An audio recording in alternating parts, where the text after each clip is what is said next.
Yeah. Hi both. This is Bernie Mills and Angela Potter, and thanks so much for being part of our Life with the Lionesses series as part of Women in Rugby League. So we're really excited to hear about your experiences. We haven't got that much information about kind of rugby league in the 1980s from the women's side. So really looking forward to hearing it. So am I right in thinking that you two set up Crossfields Women's Rugby League? Is that right? Yeah. And then you went on to play for Great Britain as well. Yeah. So you're both very experienced. So so just whoever wants to answer, feel free. But yeah, if you could start by telling me what where and when you were born and how you got into rugby league. Well, do you want me to go first? Yeah. Well, I was brought up with rugby league. Big family, mum and dad and my brothers used to go watching the games. So from the age of 5, I've been a season ticket holder. So I just love rugby. That was my main love. So from then, and then that's when I got to meet Bernie later on. There was an advert put in the paper about women's team, and that was about in 1986. Wow. So we went down to Wilderspool. It was done at Wilderspool through Warrington. And then it kind of fizzled out. There wasn't much backing then because we didn't play it in school. It was all new. So, and then we got together and we decided to get the team going again, and that's what we did. We did. So who would put the advert in the paper? Warrington. Well, we discussed it before. Yeah. We think it must have been the Warrington team, right? The Warrington club at the time. And were there enough of you for it to keep going, or is that why it stopped? I think on that first night at the meeting, there was only about, say, 8 or 9 that went. Yeah. And we had our picture taken. It was put in the local paper, and then nothing really come of it. And then I like drawing and things like that. So I drew pictures of like Ronnie Duane, rugby pictures, and then I tweaked it a bit and put long hair on. And then I advertised it in the work where I worked to put it on the vending machines, women's team wants to try and get it going. And that's when the team come together. So, and we built the team up from there. So how old were you at that point? Early 20s. I'm older. You could have got away with that, early 20s. 86. 86, yeah. So I'd have been about, I was 24 at the time. Yeah. And did you work together? Is that how you found out about it? No, so we met basically through the advert. Oh, right. All those years ago. So you're talking of nearly 40 years ago. No. And we're still in touch now. Yeah. And you hadn't played before that then? No. I was one of 6 children. So I had 3 brothers. So I was a bit of a tomboy, really, I guess. So I played football at the age of 17. Right. And then football moved from Warrington to Liverpool, but I couldn't drive. And I was watching Warrington, from the age of 10, not quite as young as Angie. And I just thought, I'll give it a go. Oh, that's great. So did you love it when you played, the pair of you? Oh, I loved it. I still love it now. Yeah. Honestly. I know. I just miss the contact. I mean, it's nice with the walking rugby and tag, but the contact playing rugby was brilliant. I used to love it, yeah. So how did you set that up? So you put it out at work and stuff, and what were the kind of mechanics of that? Who did you get to coach you, and where did you play? I think when we were at Warrington, there was Carl Webb played as a player. He was a hooker for Warrington at the time, and his brother used to come in the gym and train. And Stuart was about 14 at the time, he was a young lad, and he sort of took us under his wing. This bunch of girls. And his dad was a chairman at Crossfields Rugby. That's right, yeah. So that's why we moved from the Wilderspool to Crossfields, really. So really Stuart Webb and his dad and Carl and Colin, they're the ones that started us off, really, all them years ago. And how often did you train and play, and who were you playing Twice a week. I know on the advert it was twice a week. Tuesdays and Thursdays we used to train, and like our first kits were done from what we had ourselves, from what Warrington was playing in at the time. I used to pinch my brothers. They had used their kits, and so we got ourselves rigged out. And even like the away games, it was all our own transport. We put all the money in. We travelled back and two. I mean, the first game was in 87 against Leeds, Guiseley ladies, which we become good friends with. As Michaela said on her interview, we did become good friends, Yeah. So it Because was nice. there weren't that many teams round at that time, were there?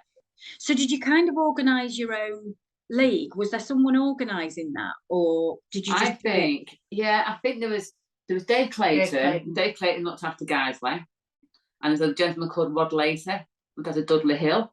Yeah. And they were our contacts. I was a contact for Warrington. Yeah. And they were the contacts. Yeah. They were the contacts for those two teams. That's the first sort of season, really. That's right, yeah. And I don't know if those gentlemen are still around now, but their daughters play, so I'm sure their daughters will be out there somewhere. Clayton wants it, yeah. Yeah, and so what was it like then playing those other teams and having those matches at, over the other side of the Pennines and what have you? It was scary at first, wasn't it? Our first game, we've got, because I'm one for keeping scrapbooks and pictures. I have everything here now. You should see a room. The room's full of scrapbooks and everything. But our first game, we got beat 70 points to 34. But yeah, it was good. Yeah, it was good. I was going to say, that's like when you said 70, I was thinking, 70-0. That's not bad. Yeah, at least we scored. But yeah, so it was good fun. Like I say, these photos of when we first started, in the changing rooms, it was nerve-wracking at first. You didn't know what to expect, but we loved it. We just loved it, and we've become a really good family. We still keep in touch now. That's what's nice with Bernie and that, and the other girls have gone all over the world. We have Terry in Australia that we still keep in touch with. And when she comes over, we always have barbecues and get all the rugby girls together, from that team. That's so amazing. It's just lovely. Yeah. So really happy time then, obviously. Oh, amazing. The best times I've had was playing rugby. Yeah, it was. Yeah, that's good. So then how did that translate into, you both played county as well, did you? Yeah. How was that set up, and who was running that? So for Lancashire, I don't know who. So I think Yorkshire was definitely Dave or Rod. Yeah. For Lancashire, because did Wigan come? No, did Wigan weren't there, were they then? No. It was. I'm just thinking because I know in Lancashire, I think it was Tracy was my centre. Who did she play for? Was it Widnes? It could have been Widnes. Yeah, I think it might have been the Widnes team. We know we went to trials because we were saying we went to Wigan near the old Central Park. Yeah. Wow. We had to do trials to do that, so we played at Old Trafford. Twice. That's right. Yeah. Yeah. Did you? Tell me about that. What amazing. was that like? Oh, that was good. Yeah. It was just, I can remember getting the coach and pulling up outside like the tunnel, and outside, the reception, and like, oh my God, there's people going to watch us play rugby. And that day there was a record crowd of, I think I made note of it, 42,000 was there because we played in between the men's game. Yeah. So it was, when you come out to that crowd, you never forget that. It was just a lovely feeling, yeah. Oh my gosh. So that was Lancashire versus Yorkshire, was it? Yeah. Oh my gosh. That must have been amazing. Yeah, it was good. Yeah, it was amazing. Even though we got beat, it was amazing. Oh yeah, who cares? Playing at Old Trafford. And did your family come and watch you at that point? Oh yeah, they did. That's what I mean. When we first started playing, I had my dad running up and down the touchline, shouting at me all the time, giving me the orders.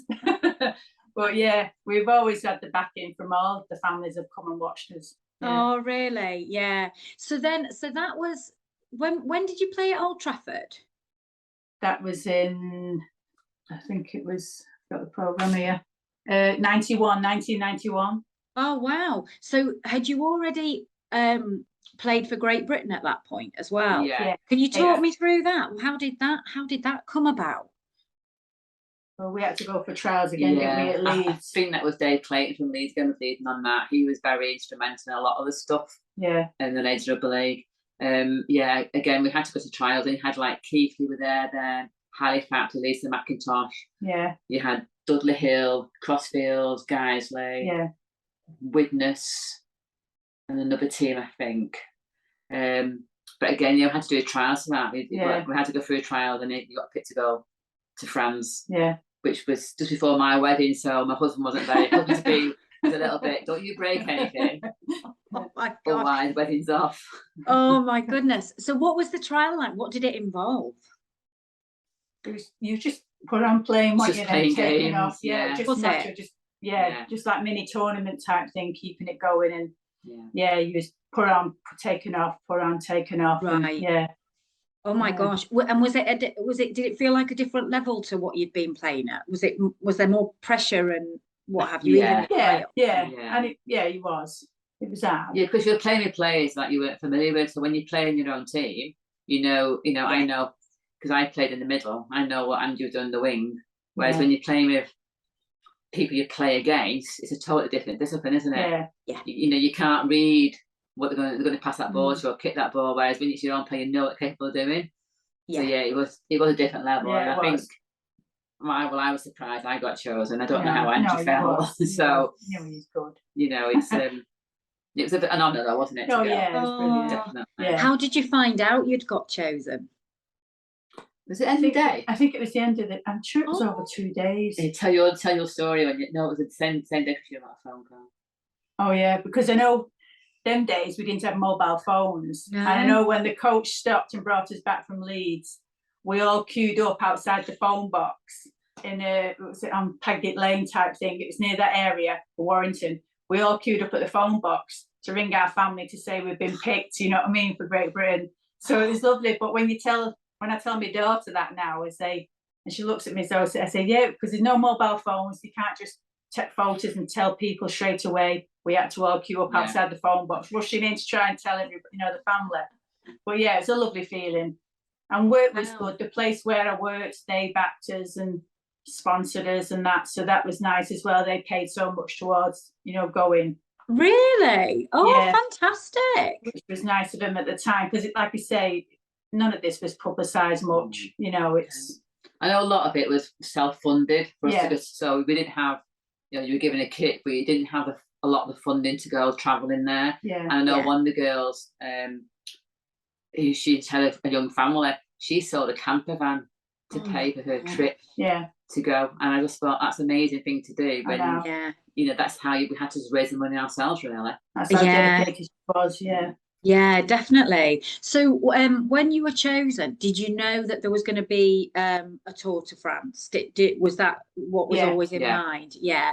And I mean, that's so exciting, isn't it? Because that hadn't been done before, had it? So that that was the first one, people.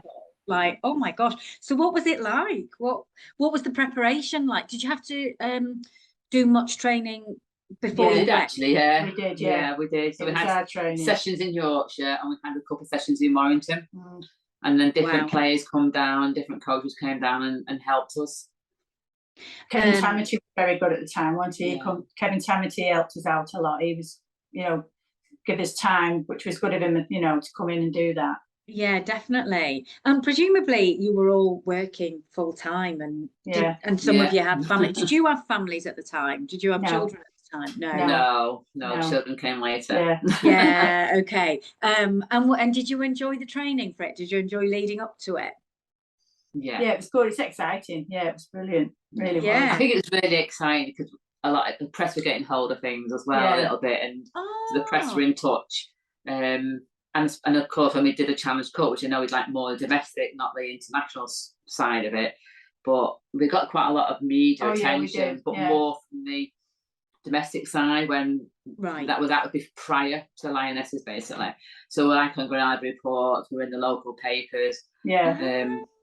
Cameras coming down to the field, and like, well, it was a bit daunting when you're not used to that type of thing. Yeah. Did you just embrace it? And did you realise at the time, I suppose, that, what you were doing, that, the first women to be doing this? And not really. I think we were just enjoying it. And it was just somewhere where you just had such a good time, with your friends and that. It was getting bigger. You could feel it was getting bigger. But no, we didn't think it was like now. You look back and you think it was the start of something. Like now, I'd love.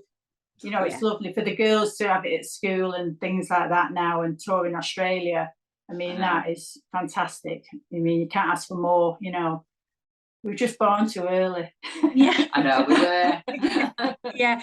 But that's the thing, isn't it? Of like, thinking about it, that, there always has to be those, you know, those trailblazers and the first people, and that's you. And it's and you look now at you know, kind of what they're doing, and it is all thanks to people like you that, you know, that set up your own team and then did this, that and the other. It's quite amazing, isn't it? It's we were just saying before you came on that I think we've forgotten what we've done. And you sit here looking at all this in front of us. Yeah, all the info and that. And we're like, wow, we've done so much. Yeah. With very little support, really, and help. Yeah. It's all been driven by the likes of us and the people in Yorkshire. Yeah. Yeah.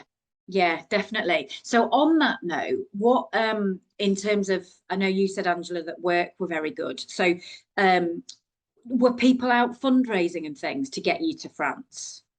Because obviously it's not, you know, wasn't the same expense, was it, as going to Australia? But it's a big expense, isn't it? Like taking that time off work and going there. I think we did do some. We did some fundraising, like sponsored walks and stuff. But I think most of it, things like that, wasn't it? I think we did. Yeah. But a lot of it was self-funded. Yeah, it was. Really. Yeah. Oh my gosh. Yeah. So tell me about going then and what it was like. Went by coach. Yeah. Then the ferry. And the ferry was very horrible. Yeah. Oh yeah. That was the worst. Yeah, people were. Yeah, everyone was quite sick. But it was Toulouse we went to first. Toulouse first, yeah. And that's when we realised the French girls wasn't really up to our standard. It was more they wanted to play tuck and pass type thing instead of full contact that we was doing. So that was a little bit disappointing at first. I found it was like, oh, we've come all this way and you're not up to the level we're up to at the time. But it was lovely, you know. We had the tuck and pass games, but then we did have a full contact game in Perpignan. Yeah, we went there and we kind of split the English team up, and I'm sure some of the French girls that wanted to join in on full contact played as well. So and that was a game that was done in front of I think it was an Australian game. We're not sure who it was. I think it was a Queenslander team against the French team. Because there was a big crowd there that day. It was another big crowd, and we was at the end. We actually walked through the streets, I remember, to the town hall. Yeah, went to town hall at the reception, didn't we? And people were asking for our autographs, and that, you know, from the crowd. It felt weird signing your autograph. That's amazing. But yeah, some lovely memories. Yeah. Oh wow! And was it a nice team fit? How long were you there for in total? I don't know. I know. We did a week. I'd say. I think it was a week. I think just a week. Yeah. I can remember training, doing a lot of training on like a gravel pitch. Yeah. That's all I can remember. Yeah. Oh. I know we was allowed out on the last day after our games. We was allowed out to have a drink. That was that. And that's when we got together with the guys, the girls. You know, we was all out together, and it was a nice. Still got pictures now of them together with us. You know, so it's nice to look back on that. Yeah, definitely. And what, so am I right in thinking you played against an under-17 boys team as well? Or have I made that up? What, in France? Because you weren't allowed to play. We did actually, we did. But under-17. Yeah. Looked a bit a lot younger than that. But yeah. They didn't stand a chance. Too fast for us. But we did actually, I forgot about that. Thanks for reminding us. But that's great, because you must have been, like you say, a bit disappointed that you weren't able to play what you'd gone out to play for. But nice maybe then to have one full contact game, or anyone played each other, I suppose. So when you came back, was there any media attention and things? Was there stuff in the press about it? There was a little bit, I mean, I think there was more before we went. It was like 6 of the best get picked from Warrington. That was the headlines on one newspaper, local paper. When we come back, it was just a little bit, but not as much as what I think we got more in France. I mean, I've kept a few newspapers from France, but that was more like the men's game that was taking part before we was playing. But at least it's memories of anyway what went on in that time we was there. Yeah, definitely. I think we just come back and carried on playing. And that was it, wasn't it? It was like back into the playing again and carrying on, And so then looking forward to Lancashire ladies. That's what I think the next thing was. What big thing was, wasn't it? Lancashire, playing for Lancashire at Old Trafford. So you always had something to look forward to, but plus our league as well. Oh yeah. And so what? Which did you prefer, playing league or playing county, or did you just both? Was it both of them just great? It's lovely. The stage was lovely. You know, you couldn't beat Old Trafford with the crowd and everything. That was fantastic. But I think our league games were just as good. You know, I really do think that. I just loved it. You know, playing every week, it was nice. And over that time when you were playing, did it feel like it was getting bigger and it was gaining momentum? Yeah. There was more teams coming into it, weren't there? There was more teams started, especially in Lancashire, because there was very little. It was Widnes coming to it, didn't they? I think when it started, the team sizes were quite small. Yeah. So we were playing when we started 9-a-side. Yeah. And that's when the British Coals Nines went on at Wigan in 19. What was that? Got the programme to prove Got the it. programme now. Let's have a look. 1987, that was the British Coals. Fantastic. So that's what we played in. So they played, so they had that competition. And I know it was Nines. So I actually got in touch with someone from Bala, and I cannot remember his name, and said, look, the girls play Nines. Can we do some sort of event there? Yeah. And they did. They took us. They actually put a little thing in the thing, like the teams and that, you know. We was playing guys at the time. So brilliant. You know, what we did and what was our jobs and everything. Yeah, so it did quite a little bit of a thing. Oh yeah, it's got our jobs on there. That's right, yeah. What does it say? What were your jobs at the time? So at the time I was a seamstress. and I was a bank clerk, and my sister played, and she was 14, and she was a schoolgirl. Oh my gosh, she was 14. Oh my goodness. So what was that like? So was that on one day that was on at Central Park. I mean, it's like an evening fun. So it was just a 9-a-side competition with so many senior teams in there. I don't even know who the teams were now. I think we're Warrington there. And that's where we got our kit, wasn't it? Our first kit again from there. They supplied us with a kit and everything. Oh, did they? So you had like Castleford Hall KR, Warrington Saints. It's a knockout, Halifax Auckland, Wigan Papua New Guinea. So it's obviously a knockout that evening. In fact, Phil Taylor said he saw us playing. Yeah, that's right. He said, I was there watching that. I'm like, oh gosh, that's a bit. And somebody else actually said they saw us playing that we know. So we felt old then. Yeah, felt very old. But that's how that came about. And then they gave us the kit. So that's the orange kit or yellow kit. And that's right, a blue kit. Blue kit, yeah. So that's how that's their colours, British Coal colours. And that's how that came about at Wigan at Central Park. Yeah. Which fantastic. Another experience we had. I know. Yeah, and for me, it was getting out there and asking for opportunities, wasn't it? Yeah, yeah. Because I was interviewed by, again, I don't know the name, someone from the Telegraph or the Independent prior to us, because we won the first ever Challenge Cup. I don't know if you know that, Warrington. Yes, haven't got with me. Yeah. So we beat Halifax, and we were the underdogs by miles. Believe me, we were the underdogs. And I was interviewed in the paper for that, but I can't. And I remember in the Midland Hotel. I worked in Manchester, but I don't know his name, and I can't find the cutting. So that was in the national paper. I probably got it at home somewhere. But so, what year would that have been? That was 88. Right. Yeah. Okay. Or 89, 88. Probably 80. That was 87. It was 88. No, 88, 1988. Yeah. Yeah, and I still got the trophy at home, and I keep saying it's stuck upstairs. So it should be in a museum. It should be somewhere. Definitely. It's the very first one that the first ladies. It's got Lala on it, hasn't it? Yeah. And ladies rugby league, and it's stuck. But so Warrington Wolves. Warrington Wolves should come and get that and put that in their cabinet. Yeah, they absolutely should. So were you Warrington then and not Crossfield? Like when did Crossfields? Right. We were Crossfield, but we were Crossfields, but we ended up playing at different. So like now, if you went to say Victoria Park, that's Latchford Albion. Yeah. But we're still Crossfield Ladies. We never changed our name, but we ended up playing because you had to pay for your own pitch then and pay for your own referees. But we had to do all that. We had to source our rest, So and that was another thing, trying to get referee. Because I used to do all that. I did all the admin side of it as well. It was sometimes just horrendous trying to get a referee, and you couldn't have it without a referee. Yeah. And then pay for your pitch. So you had to pitch when you could get a pitch. Yeah. Which was obviously not when the boys wanted to play. So you end up bouncing around Warrington, different clubs, but under the same name as Crossfields. But then again, if it was ever in the paper or anything, they always put us as Warrington Ladies. It was always classed as Warrington. because we was the only We team were the only team. in this area. Okay, yeah. And did that carry on? Was there ever another Warrington-based ladies team? I don't know. I finished playing because I was having a family, and then I'm not sure what happened after that. It was mostly Warrington. I think later on Woolston got a team together. That's another part of area Warrington. They got a team together. But the main Warrington team was like us in the 80s, and that was always classed as Warrington ladies or Crossfields ladies playing at Crossfields, because they was very good. Like you said before, they backed us, they provided us with pitches to play on, and the lads were very good. Crossfields lads as well. They backed us, and helped us wherever they could. Yeah.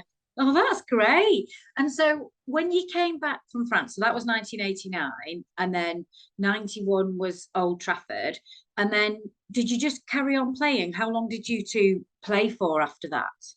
I think I stopped in 93. I had my first son in 94, so I stopped playing probably around that time, hoping to have a family. But Angie played a bit longer than you. I stopped to have Jessica, and then I played a little bit longer, but not much, because I'd started a family. And then after my daughter was getting older, I then just went playing tag, Veterans League, in like a tag team, with and that was like with Kevin Tamity and that, they was playing that then, which was still fun, but just tag, because you couldn't take the hits anymore like we used to do, especially if you've got children. It's hard, Yeah, we played tag at Culture, didn't we? Yeah. Say again, sorry, Bernie. We played tag at Culture as well. Oh, did you? We stopped that, and we played tag probably about 10 years ago, maybe. Yeah. And then that stopped, whatever reason. And then Angie persuaded me to do walking rugby, which isn't really walking rugby, believe me. It's meant to be walking rugby. I love it. It doesn't feel like it. Were you tempted when you could see that Great Britain were forming and looking like they might go to Australia for 96? Did either of you think, oh, I'd like to get in on that, or were you just done with it by then because you had your young children? I didn't, personally. Even now, I still think, I wish you still playing, you know what I mean, when you see the girls, I do. But no, I think we had our time. I think that's it. Physically, what you can do and what you can't do. And you just admire the girls. Because Jane Banks, that played for Great Britain, she started playing for us when she was 14. She come on the wing playing for us. Oh. So you watched her grow and become good. And she did the Australian tour. So that was nice to see. You can see someone's benefited from what we did at the very beginning. Yeah, so it's nice. Definitely. Yeah. What would you say? I'm sorry, I've got something popped up. What would you say was kind of the most difficult bit of it all, of your playing career? I think the most, for me, difficult bit was when I finished. It's because you miss that family, that team. I loved the team, the banter we had and everything. But it's nice that we all kept in touch. But it was the initial finishing and not playing anymore that I found that hard. Yeah. I think for me, the difficult was just keeping it going. It's that constant battle to keep your team going and the game going. Yeah. And I think I've got two boys, so I'm fortunate. They had no choice there. They were ever going to play football, believe me. But both my boys have played rugby since the age of 3 or 4, up to 18, and one's still involved now in a professional level. So for me, I had all that because I did that. I've done running down the line, I've done the kit, I've done the refereeing, I've done everything, and then the amateur side as well with my sons. So I didn't really miss it as much because I was still involved with my boys. And you did the refereeing? Oh yeah, and I did. I was the first. I wasn't refereeing. I was the first female to do the coaching. Oh yeah, that's right. A coaching course with Clive Griffiths, Clive Griffiths. Yes, no way. Weird. So Angie's got a cut in here somewhere of me with all these men. Okay. I'm going to show you now. It's a bit blurred though, but I know it is a bit blurred. So that's the first lady in Great Britain to do the coaching course. So you've got Bernie there. Oh, that's ace. I tell you, they were horrible because they're so lovely but horrible. So they used to, I think because I'm the only woman on the whole course, they really tested me. So like the one thing that sticks in my mind is you had to carry a player the whole length of the pitch, and they gave me Bob Eccles, who's about 50 stone, and And I was about 9 stone then. And I'm like, am I going to carry this guy? But because I tried, they respected me. But yeah, I was really quite proud of that. And that was more to help with coaching, you know, with our team, trying to coach our team as well. But yeah, lots of good memories. Oh, brilliant memories. Yeah, there is. Yeah. What would be the highlight for you both? My highlight, I have to say, is I've got 2. Can I have 2? You can have as many as you want. Okay, I think one was captain Lancashire, Old Trafford. Yeah, that's one of my highlights. Yeah. And the second is Warrington winning that cup against all the odds. So yeah, the Lionesses, the Challenge Cup, because I think that's we were going to get hammered in everyone's eyes, and we didn't. Yeah. Oh my gosh! Can you remember the game? Can you remember playing? Yeah. I've still got the video. I know a video of it. It's quite scary. But yeah, we should never have won that game. Never. Yeah, we was the underdogs. We rocked up like in our cars. We drove ourselves to Rochdale. We got out. They took the big coach with all the gear on, and we're like, oh, you know, straight away. And we still beat them. We released a Macintosh and what more can you say? Yeah. So they're my 2 highlights of my playing career, definitely. Yeah. What's yours? I don't know. I think the Old Trafford one, I think that's lovely. The atmosphere on that day was lovely. I know we got beat, but it was just to take in that atmosphere and play on that ground was good. And for me, I just enjoyed every game. I really did. I just enjoyed every game that I played. We still do now. Yeah, I do. I love the walking rugby. How often do you play? We say like now, I say, God, I can't believe I'm 60 now. Yeah. And I started playing for a town again. I'm like, oh, maybe. How often do you play? Well, we've trained twice a week. Right. And Mark's just trying to get, there's other towns now taking up. Just starting now, Salford and there's some festivals. Yeah. But even playing against ourselves is like, that's growing. That is growing. That's gone from a really small number to, I don't know. They're mostly lads, aren't they? But it's a nice atmosphere, you know what I mean? Brilliant. The banter's fun and everything, and that's what I like. It's like the banter, the family feeling of a team, and it is nice, Yeah, big time. And what, like, you know, we've touched on it, but looking at, you know, the women now, you know, about to enter this World Cup and where they are, kind of where that international women's rugby league is. What are your reflections on that, and your part that you played in that? You know, and you might not have thought about that before, but it's big, isn't it? You know, you're the trailblazers for that. Yeah, I think for me, I was saying to Spanish before. I'm a World Cup volunteer, so I'm doing the volunteering. So I've done a couple of events already. So I did the launch day at Warrington HJ I don't know, about a month ago or something. So I was volunteering there, and Adrian Morley was there, Jodie Cunningham was there, and they were talking about the actual World Cup, women, wheelchair, and the men's, obviously. And I said to Ange, because we actually did a tournament after, actually, for the walking rugby, strangely enough. But I said, I felt like I wanted to say, because you had Jane Banks was there and Jodie Cunningham. So you got your newer person, you got Jane, who was but then I was like, well, we should be there, because actually we were beginning. And I should have said something, but you know, you're thinking, no, I can't, because they'll just maybe laugh at me. But we were the start, and Jane knows me, you know, because obviously Jane played as a young girl. Jane does. And Jane said, you are right, you know. Because even Jane really was a bit sidelined, and I'm thinking that for Warrington or for Great Britain, we were there. Jane from Warrington, us from Warrington, Jane from Warrington, and Jodie Cunningham from Warrington. Yeah. So that to me was, the reflection was, and we're getting recognised now, which is lovely. Oh, it is nice. It's nice to see. It's fantastic to see, and to see these young girls now, the opportunity they've got, is just like amazing, you know. Yeah. Well, we went to watch the Warrington Reserves the other week, didn't we, at Salford, and that was nice just to watch them and see how the games progress, I should say, you know, now. And we looked at each other and we said, would we be able to do it? You know what I mean? Looking at it.